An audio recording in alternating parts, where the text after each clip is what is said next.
እመቤቴ ማርያም በሰላም ትፍታሽ። ይሄ ምኞቴ ነው። ከዛ ውጪ እኔ ምንም አይነት ችግር ላወራሽ አይደለም። እግዚአብሔር ይመስገን። በእግዚአብሔር ብዙ ስኬት የተደረገልኝ ሰው ነኝ እኮ። አስተማሪ ታሪክ አለኝ ብለሽ እኮ ነው የገባሽው። ችግር አለ አይደለም? አዎ፣ ለዛ ነው። አስተምሪ፣ እኛም መማር ዝግጁ ነን። እሺ። ያው የሰው ልጅ በራሱ ሁሉም ሰው የራሱ ታሪክ አለው፣ የራሱ መዝገብ ነው። ሁሉም ሰው ቢነበብ አያልቅም። ሰው በራሱ መጽሐፍ ነው እና እኔም ስደትን አይቼ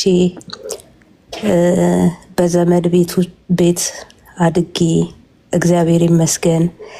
ከዛ ከክፍለ ሀገርም አዲስ አበባ መጥቼ ከአዲስ አበባም ስደት ሊባኖስ ሄጄ ቤይሩት ሀገር ላይ በጣም ብዙ ፈተናዎችን አሳልፌ መዳም ቤት ያው ሁላችንም የምናውቀው ነው፣ አዲስ ታሪክ የለም።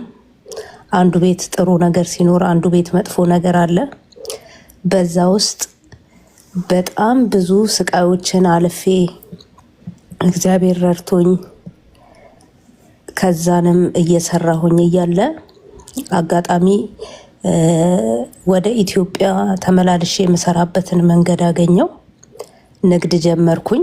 ግን በመጀመሪያ በመዳም ቤት ነበር የሄድኩትና እዛ እየሰራው ጥሩ ሰዎች ስለነበሩ ሰዎቼ እነሱ ጋር 5 ዓመት እንደሰራሁኝ ዊንዶ ክሊነር ይባላል ሽርኬ ነውና እዛ ሽርኬ ውስጥ እየሰራን እያለ አንድ ነገር እኔ በዚሁ አጋጣሚ ልለምች የምፈልገው ነገር ምንድነው፣ ስደት ላይ የምንሄድ ሰዎች ሁሉ አማራሪ ነን። ግን የኛም ጸባይ እኔ አሁን ሰዎች በተለይ አዲስ የሚሄዱ ሰዎች እንዲያውቁ የምፈልገው ሁሉም ሰው ሲያማረር ነው የምትሰሚው፣ የሚያመሰግን የለም። የሚሄደው ሁላ ተደላድሎ የሚኖር ይመስለዋል ስደት ሲሄድ።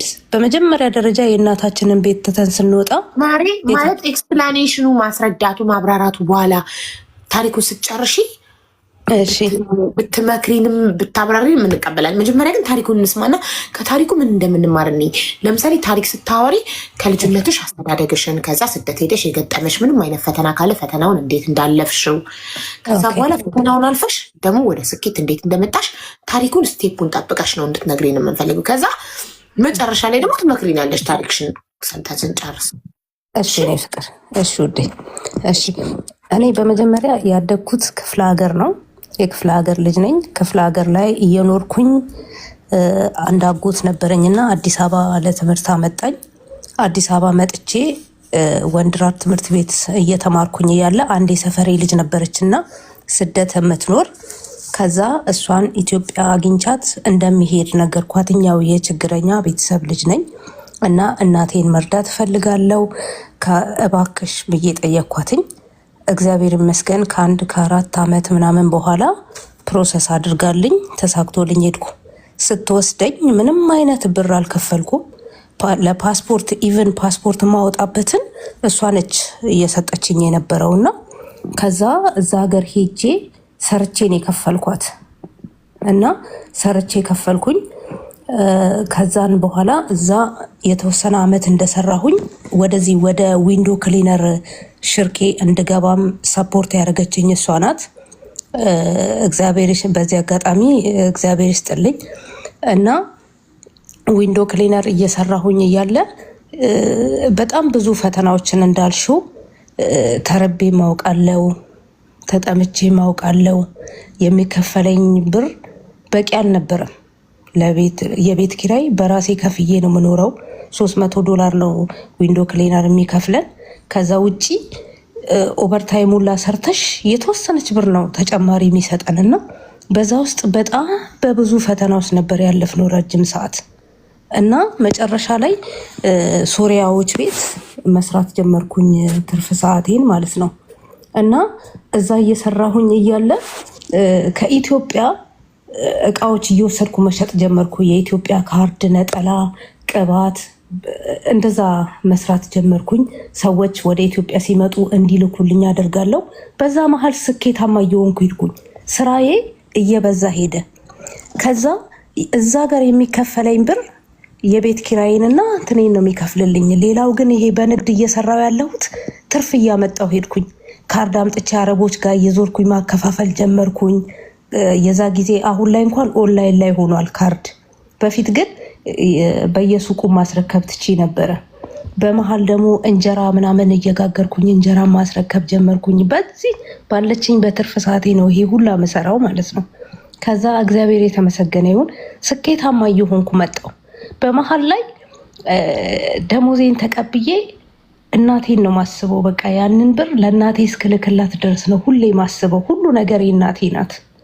እና 2011 ላይ አጋጣሚ እህት ወንድም የለኝም፣ እኔ ብቻ ነኝ ለእናቴ። እና በቃ ትዳር ባል አግብቼ ወልጄ እንድኖር እናቴ ትፈልጋለች። እኔ ግን ሁል ጊዜ ሁሉ ነገሬ እናቴ ናት ብዬ ነው የማምነው። ምንም አይነት ነገር ከእናቴ ውጭ ማስበው ነገር የለም። ከዛ መጨረሻ ላይ ምን ሆንኩኝ? 2011 ላይ ድንገት እናቴ ታመመችብኝ። አንድም ቀን ታማ አታውቅም። የሚገርማችሁ ነገር ድንገት እናቴ ታመመች። ከዛ ኢትዮጵያ መጥቼ ሳያት ሊነግሩኝ ፈርተው ነበርና ካንሰር ነው የታመመችው ተባልኩኝና በቃ ቀጥታ ምንድነው ማድረግ የነበረው? በፊት ላይ ቤትም ልገዛ ብዙ ብር ማጠራቀም ነበር። ሁሉንም ነገር ወስኜ በቃ እናቴን ማስታመም ጀመርኩኝ።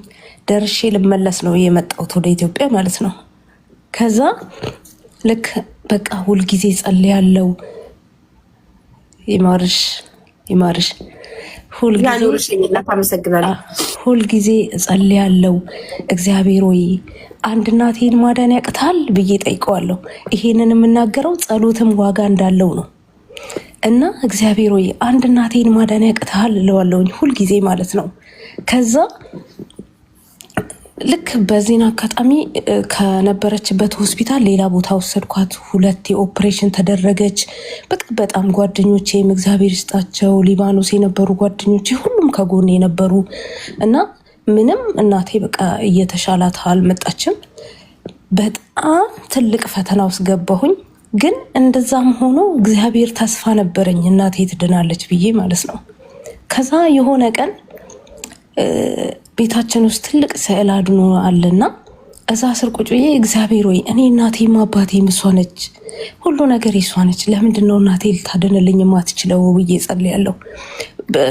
በፊት በስራው ላይ እየሰራው ያለ እዛ ሊባኖስ ያለው በፌስቡክም ተጠቃሚ ነኝ፣ ዋትሳፕም ሁሉም ነገር ላይ ብዙ ሰዎች ሰንድ ያደርጉልሻል። እንደዚህ በቃ ለአግባሽ የሚሉሽ ሰዎች ይኖራሉ ምናምን። ይሄ አረብ ሀገር የሚባል ነገር ብር ያለው ነው የሚመስላቸው ሁሉም ሰውና በዛ ሰዓት ግን በህይወቴ ውስጥ ቅድሚያ እግዚአብሔር ብቻ ነበረ።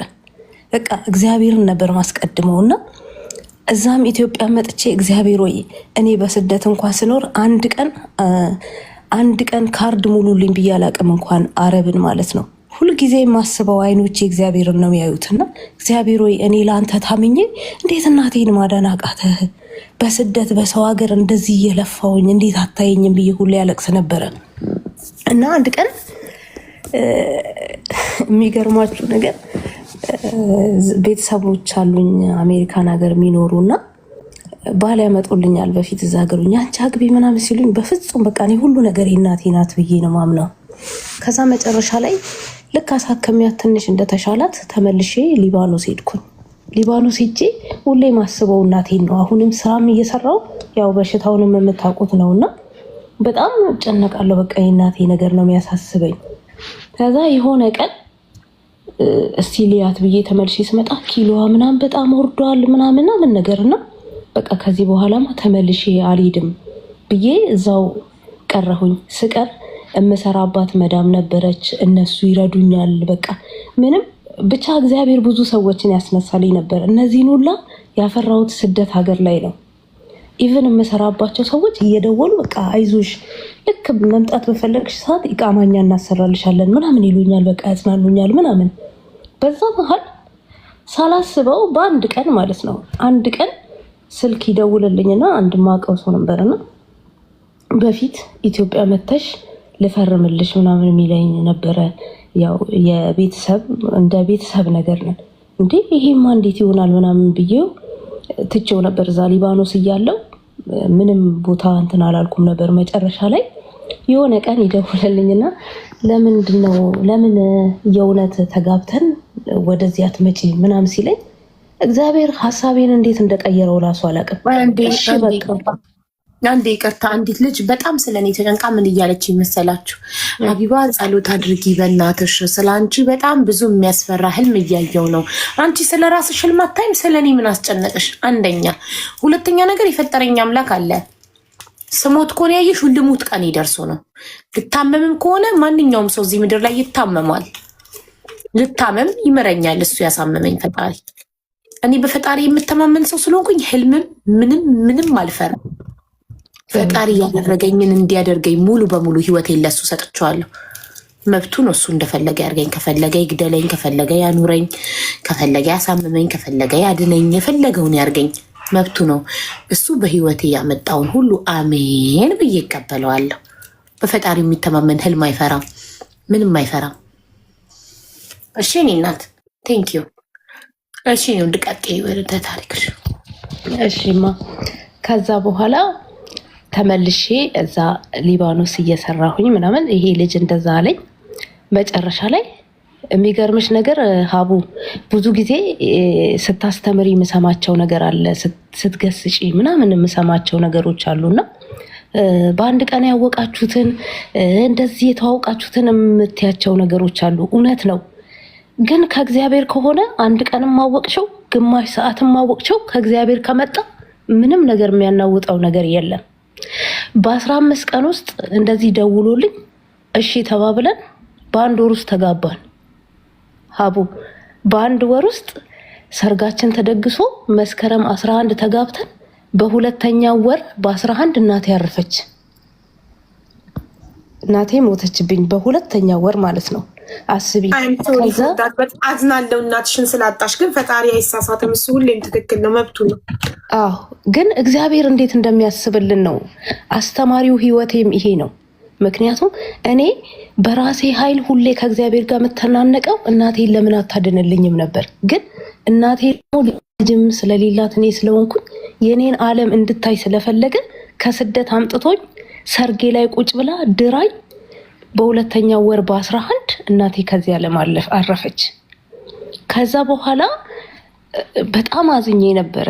ግን እናቴ ብትሞት እናቴ የሆነ ሰው ነው የተካልኝ፣ እግዚአብሔር ይመስገን። አሁን ግን ፕሮሰስ አድርጎልኝ ፕሮሰሴን ጨርሶልኝ ይኸው 1 ወር አለፈኝ አሜሪካ ከገባው። እግዚአብሔር ይመስገን። ደስ ይላል ህይወትሽ እና እግዚአብሔር ይመስገን። ኮንግራቹሌሽን። አሜን። ሀቡ አየሽ ፈጣሪ ሲታረቅ። አዎ ምልሽ እግዚአብሔር ይኸውልሽ ያን ሁላ ታሪክ አሳልፎልኝ ሁሉ ነገር አልፎ ፕሮሰሴ ሁሉ ነገር አልቆ ይኸው 1 ወር ሆነኝ ከገባሁኝ እና እኔ ገብቼ በሳምንቱ ነው እንደውም ትራምፕ ዘግቶታል ራሱና በኢንተርቪው ሰዓት ራሱ በጣም ተጨናንቄ ነበረ። እግዚአብሔር ይመስገን። እግዚአብሔር ድንቅ ነገርን ያደርጋል። በብዙ ነገር ውስጥ አለፍ ያለው በስደት ውስጥ በብዙ ነገሮች ውስጥ ግን እግዚአብሔር ስራው ድንቅ ነው። ስንት ዓመት ነው አረብ ሀገር የሰራሽው? ቤሩት 8 ዓመት እኮ። ከ8 ዓመት የስደት ህይወት በኋላ እናትሽም ፈጣሪ አንቺን ልጇን ስትድር አይታ አለምሽን አይታ ነው ሄደችው። ስለዚህ አይቆጭሽም እና ደግሞ ዳርሽ ደስተኛ ነሽ አይደል? እግዚአብሔር ይመስገን። እውነቴን ነው የምልሽ። እናት ነች አይደለ? እናቴን እግዚአብሔር ሲወስድ ሌላ እናትን ይተካልኝ። አሁን እዚህ ጋር ትልቁ ነገር እውነቴን ነው የምልሽ፣ የእውነት ነው የምልሽ ሀቡዬ፣ እግዚአብሔር ይመስገን። በጣም እከሌ ብዬ አልነግርሽም። እንደውም ፋሚሊዎቹ በሚዲያ ላይ በጣም ቤተክርስቲያን የሚያሰሩ እንዳትነግሪ እናቴ ድብቅ አድርገሽ እንጂ።